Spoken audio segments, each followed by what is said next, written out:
નમસ્કાર, કેતસીભાઈ બેઠિયા વેરાવળ.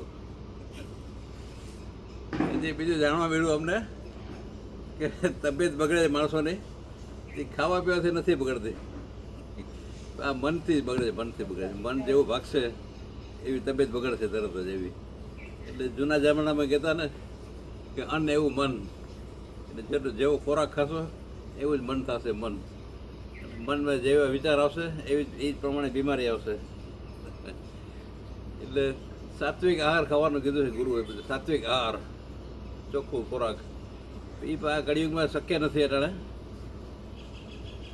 ભારતની પરિસ્થિતિ જોવા જઈએ આપણે તો 80 કરોડ માણસોને ભગવાન આપણે સરકાર અનાજ આપે ખાવાનું, એને ખાવા મળતું નથી.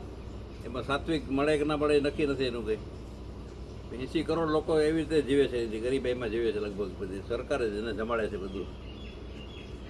હવે એમાં અન્ન એવું મન, એ સૂત્ર આખું અટાણે કળિયુગમાં ઊંધું થઈ ગયું આખું બધું. હવે એનું મન કેવું હોય, 80 કરોડ લોકોનું મન કેવું હોય બધી. એટલે સાત્વિકમાં પણ અશક્ય છે, સાત્વિક ખોરાક મળતો નથી અટાણે કોઈ.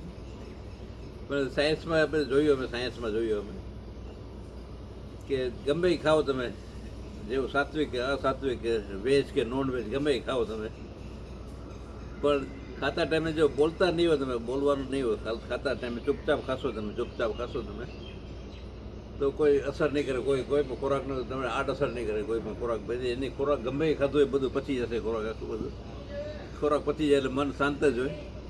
મન શાંત હોવાનું બીજું કારણ એ છે, કબજિયાત જેને ન હોય, કબજિયાત ન હોય, જેને પેટ સાફ રોજે રોજ આવી જતો હોય પ્રેમથી આરામથી, તો એનું મન શાંત જ હોય, શાંત એનું.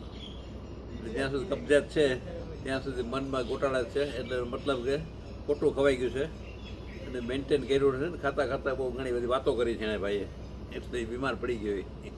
90% પરિસ્થિતિ આ છે આ દેશને દુનિયામાં. 90% હાલત છે અટાણે. બચવાના રસ્તા માટે એક જ શાસ્ત્રોએ બતાવ્યું છે કે ખાતા કંઈ બોલવાનું નહીં. એક જ પોઈન્ટ આપ્યો, છેલ્લો પોઈન્ટ. જો બોલશો તો ગયા તમે, ઝેર જ બનશે, ઝેર અંદર. નહીં બોલતા ચૂપચાપ ખાઈ લેશો, ચૂપચાપ જે ખાવાના એવું ખાઈ લેવો તમે, તો શરીરની તાકાત વધી જશે, તાકાત ઓટોમેટિક. અને મન બી શાંત રહેશે અને કોઈ જાતની બીમારી નહીં આવે, કોઈ જાતની. Choice is yours. Thank you.